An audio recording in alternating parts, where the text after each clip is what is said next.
বান্দরবানের আলীকদম উপজেলার দুর্গম করুকপাতা ইউনিয়নে দেখা দিয়েছে হামের প্রাদুর্ভাব। চিকিৎসার অভাব এবং দুর্গম যোগাযোগ ব্যবস্থার কারণে প্রতিদিনই বাড়ছে আক্রান্তের সংখ্যা। ইতিমধ্যে হামের উপসর্গ নিয়ে মারা গেছে 5 শিশু। আলীকদম উপজেলা স্বাস্থ্য কমপ্লেক্সে ভর্তি রয়েছে শতাধিক রোগী। পরিস্থিতি নিয়ন্ত্রণে আনতে হিমশিম খাচ্ছে স্বাস্থ্য বিভাগ।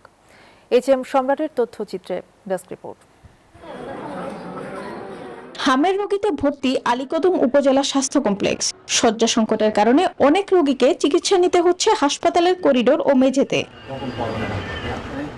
আলীকদম উপজেলার কুরুকপাড়া ইউনিয়নের দুর্গম বিভিন্ন পাড়ায় ছড়িয়ে পড়েছে হামের প্রাদুর্ভাব। চিকিৎসার অভাবে প্রতিদিনই বাড়ছে আক্রান্তের সংখ্যা। গেল এক সপ্তাহে হাসপাতালে ভর্তি হয়েছে শতাধিক রোগী। ইতোমধ্যে হামের উপসর্গ নিয়ে মারা গেছে 5 শিশু। তবে স্বাস্থ্য বিভাগের দাবি, নিশ্চিত হাম আক্রান্ত হয়ে এক শিশুর মৃত্যু হয়েছে। পরিস্থিতি নিয়ন্ত্রণে সেনাবাহিনী ও স্বাস্থ্য বিভাগের যৌথ উদ্যোগে দুর্গম এলাকায় অস্থায়ী মেডিকেল ক্যাম্প চালু হলেও কমছে না রোগীর সংখ্যা। প্রতিদিনই হাম উপসর্গ নিয়ে হাসপাতালে ভর্তি হচ্ছে 5 থেকে 10 জন রোগী। পাড়ার ডাক্তার থেকে এই হাম বেরাম ওষুধ থেকে আমার কিনে নিয়ে আনছে। ডাক্তার বলে দিছে এই হাম বেরাম থেকে মারলে পারবে। আর এখানে কোনো চিকিৎসা পুরো পাই না, আর ডাক্তার তো আসেই না। এসে আর কি হাম করেছে হাম।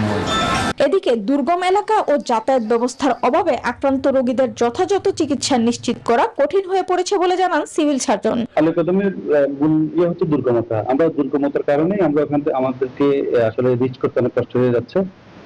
তারপরেও আমাদের মেডিকেল টিম এখানে কাজ করছে। তারা ওখান থেকে রোগীদেরকে সার্চ করে নিয়ে আসছে। যাদেরকে হাসপাতালে নিয়ে আসছে তাদেরকে আমরা চিকিৎসার আওতায় এনে যথাযথ চিকিৎসা করে আমরা সুস্থ করার চেষ্টা করে যাচ্ছি। স্বাস্থ্য বিভাগের তথ্য মতে এ পর্যন্ত আলীকদম উপজেলার স্বাস্থ্য কমপ্লেক্সে 199 জন রোগী চিকিৎসা নিয়েছে। এর মধ্যে 86 জন সুস্থ হয়ে বাড়ি ফিরেছেন। জেলায় মোট সন্দেহভাজন রোগীর সংখ্যা 250 জন। ল্যাব রিপোর্ট অনুযায়ী এখন পর্যন্ত 16 জনের হাম শনাক্ত হয়েছে। Desk report, news 24।